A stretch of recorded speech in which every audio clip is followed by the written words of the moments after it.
जय हिंद दोस्तों, स्वागत है आपका रॉजी के एकेडमी पर। आशा करते हैं कि आप और आपका परिवार स्वस्थ होगा, अच्छा होगा। तो आइए दोस्तों, इसी के साथ आज की क्लास को प्रारंभ करते हैं। आज की इस क्लास में हम बात करेंगे विज्ञान की प्रमुख शाखाओं के बारे में। यह क्लास होगी वो एग्जाम के लिए बहुत ही महत्वपूर्ण होगी, इसलिए दोस्तों वीडियो को बिना स्किप करते हुए अंत तक जरूर देखिए। तो आइए दोस्तों, इसी के साथ आज की क्लास को प्रारंभ करते हैं। इसमें सबसे पहले देखते हैं कि इकोस्टिक्स। तो इकोस्टिक्स के अंतर्गत ध्वनि से संबंधित विज्ञान होता है, वो इकोस्टिक्स कहलाता है। अर्थात ध्वनि से संबंधित विज्ञान की शाखा को इकोस्टिक्स कहा जाता है। इसके बाद नेक्स्ट देखते हैं कि एस्ट्रोनॉमी। तो एस्ट्रोनॉमी को खगोल शास्त्र भी कहा जाता है तथा एस्ट्रोनॉमी के अंतर्गत ग्रह, उपग्रह तथा अन्य आकाशीय पिंडों का अध्ययन किया जाता है। अर्थात दूसरे शब्दों में हम कह सकते हैं कि ग्रह, उपग्रह तथा अन्य आकाशीय पिंडों का अध्ययन करना एस्ट्रोनॉमी कहलाता है। इसके बाद नेक्स्ट देखते हैं कि कॉस्मोलॉजी। तो कॉस्मोलॉजी के अंतर्गत ब्रह्मांड का अध्ययन किया जाता है। अर्थात ब्रह्मांड का अध्ययन करने वाली विज्ञान की जो शाखा होती है उसे कॉस्मोलॉजी कहते हैं। आइए दोस्तों, इसके बाद नेक्स्ट देखते हैं सिरेमिक्स। तो चीनी के बर्तन तैयार करने वाली प्रौद्योगिकी से संबंधित विज्ञान होता है, उसे सिरेमिक्स कहते हैं। इसके बाद नेक्स्ट देखते हैं कि बायोनॉमी। बायोनॉमी के अंतर्गत जीव पारिस्थितिकी विज्ञान का अध्ययन किया जाता है। अर्थात जीव पारिस्थितिकी विज्ञान का अध्ययन करना ही बायोनॉमी कहलाता है। इसके बाद नेक्स्ट देखते हैं कि एरोनॉटिक्स। तो इसमें वायुयान संबंधी प्रक्रियाओं का अध्ययन किया जाता है। अर्थात वायुयान संबंधी प्रक्रियाओं का अध्ययन करना ही एरोनॉटिक्स कहलाता है। इसके बाद नेक्स्ट पॉइंट देखते हैं कि एंथोलॉजी। तो एंथोलॉजी के अंतर्गत पुष्पों का अध्ययन किया जाता है। अर्थात पुष्पों का अध्ययन करने वाले विज्ञान की शाखा होती है, उसे एंथोलॉजी कहा जाता है।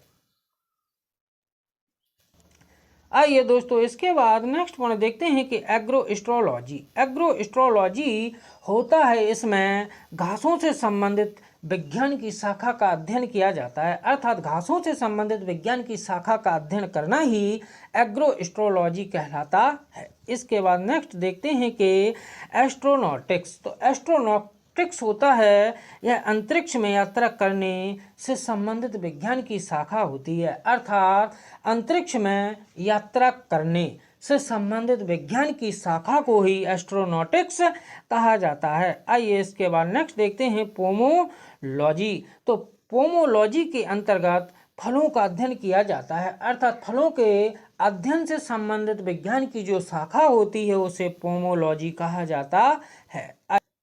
आइए दोस्तों, इसके बाद नेक्स्ट देखते हैं पैलियोंटोलॉजी। तो पैलियोंटोलॉजी के अंतर्गत जीवाश्मों का अध्ययन किया जाता है। अर्थात जीवाश्मों, फॉसिल फ्यूल का अध्ययन करने वाली विज्ञान की जो शाखा होती है उसे पैलियोंटोलॉजी कहा जाता है।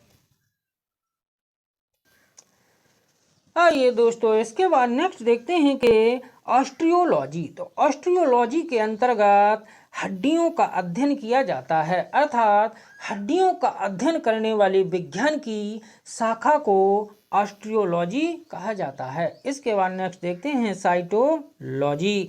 तो साइटोलॉजी के अंतर्गत कोशिका सेल का अध्ययन किया जाता है। अर्थात कोशिका का अध्ययन करने वाली विज्ञान की शाखा को साइटोलॉजी कहा जाता है। आइए दोस्तों, इसके बाद नेक्स्ट पॉइंट देखते हैं कि डेंड्रोलॉजी। तो डेंड्रोलॉजी में वृक्षों तथा झाड़ियों का अध्ययन किया जाता है। अर्थात वृक्षों तथा झाड़ियों का अध्ययन करने वाली विज्ञान की जो शाखा होती है उसे डेंड्रोलॉजी कहा जाता है। आइए दोस्तों, इसके बाद नेक्स्ट पॉइंट देखते हैं कि डेंड्रोक्रोनोलॉजी।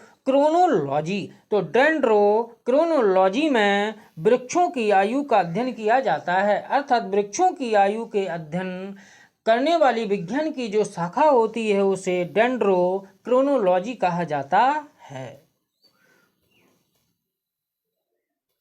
आइए दोस्तों, इसके बाद नेक्स्ट पॉइंट देखते हैं कि इकोलॉजी। तो इकोलॉजी के अंतर्गत वनस्पतियों तथा प्राणियों के पर्यावरण से संबंध का अध्ययन किया जाता है। अर्थात वनस्पतियों तथा प्राणियों का पर्यावरण से क्या संबंध है, उस शाखा का अध्ययन करने वाली विज्ञान की जो शाखा होती है उसे इकोलॉजी कहा जाता है। आइए दोस्तों इसके बाद नेक्स्ट पॉइंट देखते हैं कि एंडोटोमोलॉजी होता है। तो एंडोटोमोलॉजी के अंतर्गत कीट पतंगों का अध्ययन किया जाता है। अर्थात कीट पतंगों का अध्ययन करने वाले विज्ञान की जो शाखा होती है उसे एंटोमोलॉजी कहा जाता है। आइए दोस्तों इसके बाद नेक्स्ट पॉइंट देखते हैं कि एम्ब्रायोलॉजी। तो एम्ब्रायोलॉजी के अंतर्गत भ्रूण का अध्ययन किया जाता है। अर्थात भ्रूण के अध्ययन करने की विज्ञान की जो शाखा होती है उसे एम्ब्रियोलॉजी कहा जाता है। आइए दोस्तों इसके बाद नेक्स्ट पॉइंट देखते हैं कि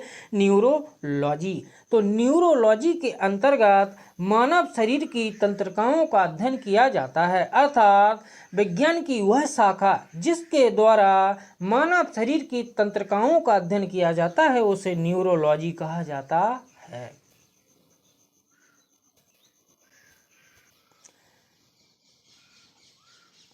आइए दोस्तों इसके बाद नेक्स्ट पॉइंट देखते हैं कि टैक्सोनॉमी। तो टैक्सोनॉमी के अंतर्गत जीव जातियों के नामकरण एवं वर्गीकरण का अध्ययन किया जाता है। अर्थात जीव जातियों के नामकरण एवं वर्गीकरण करने की विज्ञान की जो शाखा होती है उसे टैक्सोनॉमी कहा जाता है। आइए दोस्तों इसके बाद नेक्स्ट पॉइंट देखते हैं कि वायरोलॉजी। तो वायरोलॉजी के अंतर्गत विषाणुओं का अध्ययन किया जाता है। अर्थात विषाणुओं का अध्ययन करने वाली विज्ञान की जो शाखा होती है उसे वायरोलॉजी कहा जाता है। आइए दोस्तों इसके बाद नेक्स्ट पॉइंट देखते हैं कि सीरोलॉजी। तो सीरोलॉजी के अंतर्गत रुधिर सीरम का अध्ययन किया जाता है। अर्थात रुधिर सीरम का अध्ययन करने वाली विज्ञान की जो शाखा होती है उसे सीरोलॉजी कहा जाता है। आइए दोस्तों इसके बाद नेक्स्ट पॉइंट देखते हैं सेरीकल्चर।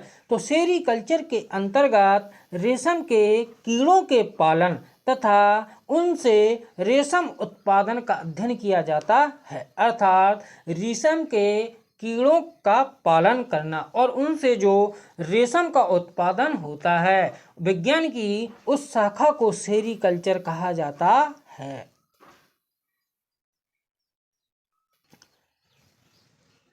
आइए दोस्तों इसके बाद नेक्स्ट पॉइंट देखते हैं कि फाइकोलॉजी। तो फाइकोलॉजी के अंतर्गत शैवालों का अध्ययन किया जाता है। अर्थात शैवालों के अध्ययन से संबंधित विज्ञान की शाखा को फाइकोलॉजी कहा जाता है। आइए दोस्तों इसके बाद नेक्स्ट पॉइंट देखते हैं कि माइकोलॉजी। तो माइकोलॉजी के अंतर्गत कवकों का अध्ययन किया जाता है। अर्थात कवकों फंगी का अध्ययन करने वाली विज्ञान की जो शाखा होती है उसे माइकोलॉजी कहा जाता है। आइए दोस्तों इसके बाद नेक्स्ट पॉइंट देखते हैं कि मेट्रोलॉजी। तो मेट्रोलॉजी के अंतर्गत माप विज्ञान की शाखा का अध्ययन किया जाता है। अर्थात माप विज्ञान की शाखा से संबंधित विज्ञान की जो शाखा होती है उसे मेट्रोलॉजी कहा जाता है। आइए दोस्तों इसके बाद नेक्स्ट पॉइंट देखते हैं न्यूरोलॉजी। तो न्यूरोलॉजी के अंतर्गत विज्ञान के द्वारा मानव शरीर की तंत्रिकाओं का अध्ययन तथा उनका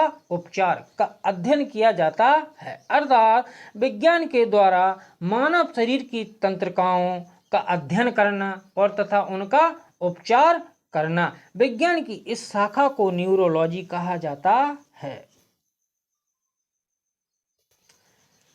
आइए दोस्तों इसके बाद नेक्स्ट देखते हैं कि जीरोंटोलॉजी। तो जीरोंटोलॉजी के अंतर्गत वृद्धावस्था से संबंधित तथ्यों का अध्ययन किया जाता है। अर्थात वृद्धावस्था से संबंधित तथ्यों का अध्ययन करने वाले विज्ञान की जो शाखा होती है उसे जीरोंटोलॉजी कहा जाता है। आइए दोस्तों इसके बाद नेक्स्ट पॉइंट देखते हैं कि हाइड्रोपैथी। हाइड्रोपैथी के अंतर्गत जल द्वारा रोगों की चिकित्सा होती है। अर्थात जल द्वारा रोगों की चिकित्सा करने वाले विज्ञान की जो शाखा होती है उसे हाइड्रोपैथी कहते हैं। आइए दोस्तों इसके बाद नेक्स्ट पॉइंट देखते हैं कि होलोग्राफी।